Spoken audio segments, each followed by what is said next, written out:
中巴联合研发的枭龙战机，自从问世以来，一直就是贬低之声不断。有关枭龙的出口问题，一直受到多方非议，许多人称为卖不出去。现在不要再说枭龙卖不出去了，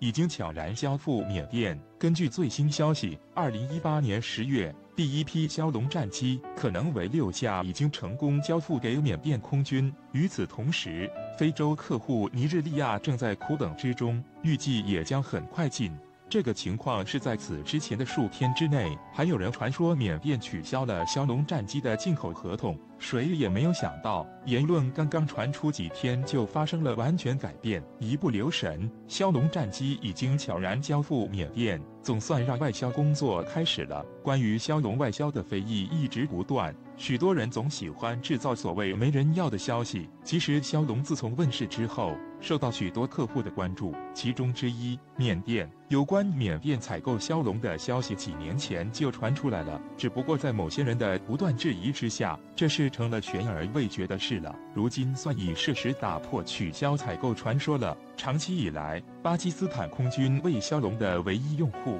计划要订购250架，目前已下线100架，马上生产枭龙 Block 3版本。缅甸为第2个用户，至少订购了16架。非洲的尼日利亚也订购了一批，数量不明。目前处于谈判中的国家也不少。枭龙战机并非传说中的不受欢迎，相反，许多国家对其有兴趣。主要原因就是价格相当便宜，即便物价上涨之后，其单价也只有3000万美元左右，尚属于顶级配置价格。如果要求低一点，那么也许可以压缩到2000万美元以下。这个价格对于许多中小国家来说极具吸引力，仅相当于西方先进战机的1/5到1/10。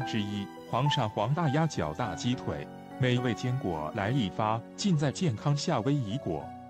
除了价格便宜以外，性能也不差。枭龙属于3代轻型战斗机，除了缺少隐身能力之外，现代战机应用的东西一样也不缺。原本就是国际合作项目，8方积极参与其中，提出了许多要求，其设计理念等非常符合西方标准。在设备选择上也考虑了多种可能性，用户可以根据自己的需要选择不同的设备。如今在中国技术进步条件下，中国产品的选择也丰富了，比如有源相控阵雷达、各种外挂吊舱等。缅甸由于多方面的原因，无法从西方引进战机，故而只能从中俄引进战机。枭龙自然成了一个主要的选择，而且我们为其特意研发了枭龙 M 型，主要变化为机头下方配备了不同的 UHF、VHF 天线，在前底盘上配备了 LED 着陆灯，也具有空中加油能力。航空电子系统也进行了一些调整。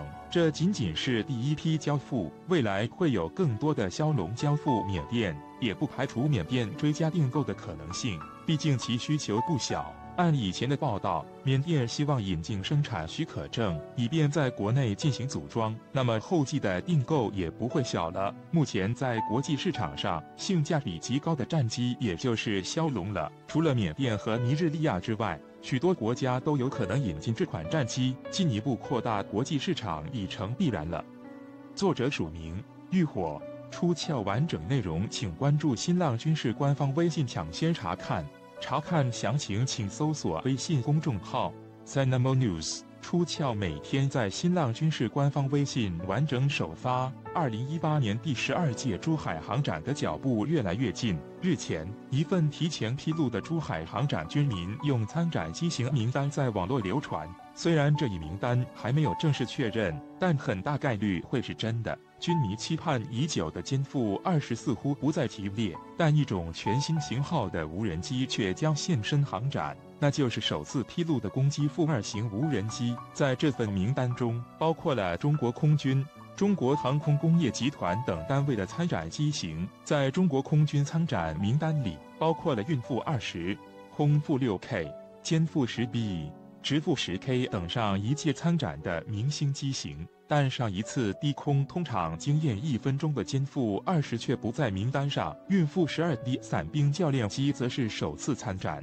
不过根据往常惯例，这一名单还会有变化空间。在这份名单里，一种名为攻击负2的无人机将参加静态展示，这肯定是空军列装的最新型察打一体无人机。在2014年珠海航展上，代号为攻击负1型的无人机首次参展，这其实就是中国空军装备的成飞翼龙1型察打一体无人机。它后来也多次在军演中出镜。攻击负2型有较大可能就是翼龙 II 型察打一体无人机，比起翼龙1型，它的动力、体型和挂载能力都大幅上升，其起飞重量由翼龙1型的1吨级增长至4吨级，武器外挂能力由2挂架100公斤，2枚 AKD-10级别空地导弹增长至6挂架480公斤级，在性能上更加接近美军现役的 MQ-9死神无人机。为何中国空军选择了翼龙 II 型而不是航天科技集团研发的彩虹负4或者彩虹负5呢？尤其是彩虹负5，其外挂能力达到了1吨级，更加接近死神的7吨。原因在于翼龙 II 是国内唯一采用涡桨发动机的察打一体无人机，其最高飞行速度为370千米时，升限为9000米，比还在使用活塞发动机的彩虹负5的300千米时7500米升限还是更好一些。对于无人机来说，采用涡桨发动机虽然成本上要比活塞发动机更高一些，但飞行速度、升限都有较大提升，尤其是升限可达10000米左右。美军的死神凭借更先进的7PE331涡桨发动机，升限更是高达15000米，可远远地躲在肩扛式地空导弹大概3000至4000米的射高之外打击敌人。我军装备的无人机既要考虑到低强度的反恐作战，也要考虑到和具有现代化防空网络的敌军进行高强度作战，因此要选择飞行性能更好一些的。这也许就是翼龙 II 型在咱们空军自用型察打一体无人机新一轮选型中脱颖而出的原因。当然，攻击负2是否就是咱们自用的翼龙 II 型，还得等航展开幕时才会正式揭晓。不过在外贸市场，去年首飞就收获沙特大单的翼龙 II 也好，伊拉克等多国使用的彩虹负4也罢，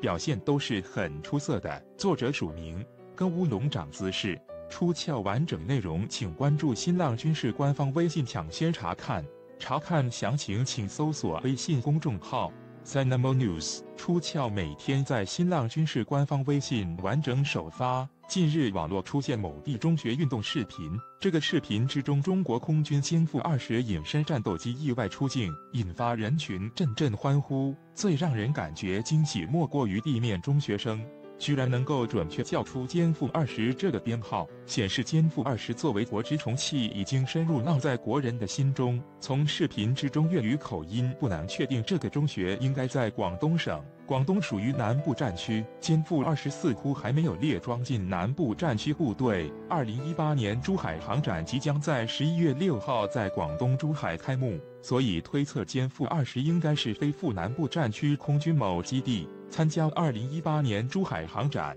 这将是2016年之后歼负20第2次参加珠海航展。2016年珠海航展上面，歼负20双机编队进行短暂精彩表演，正式宣告中国空军已经进入隐身战斗机时代。从视频拍摄的来看，歼20可能是去参加今年珠海航展。从视频拍摄的来看，歼20可能是去参加今年珠海航展。珠海航展官网已经公开2018年中国空军参展飞机，上面并没有出现歼负20这个名字。此次歼负20参展可能和上次一样，不会参加地面静态展示，仍然以空中表演为主。飞机从珠海附近南部战区某空军基地起飞，在珠海航展上空进行飞行表演，然后再返回基地。从视频来看，今年中国空军可能派出了3架歼负20飞到南部战区空军基地，表明2018年珠海航展上面歼负20空中表演可能时间更长，也更加精彩。2016年歼负20只是航展开幕式上惊艳亮相，然后就没有进行飞行表演，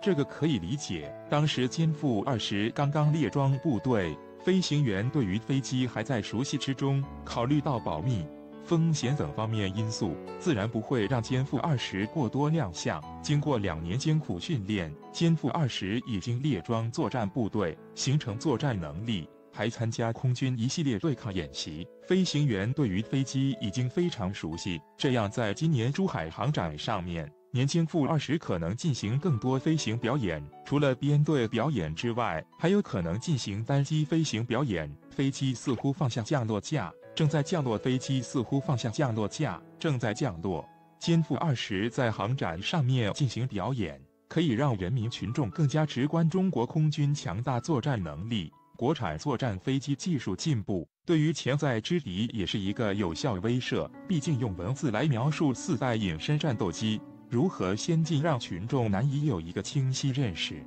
通过飞行表演，则能够让群众更加直接感受飞机强大性能。实际上，当年美国空军为了宣传 F-22战斗机，也进行了许多次这样公开飞行表演，包括在航展上面进行飞行表演。为此，还专门组建了 F-22单机飞行表演队。从2008年起 ，F-22在美国及世界其他航展上面进行了一系列飞行表演，展现 F-22强大作战能力。显然，中国空军也汲取这个做法，让歼负20参加珠海航展，不但能够让外界清楚看到歼负20强大性能，对于人民群众来说，也是一场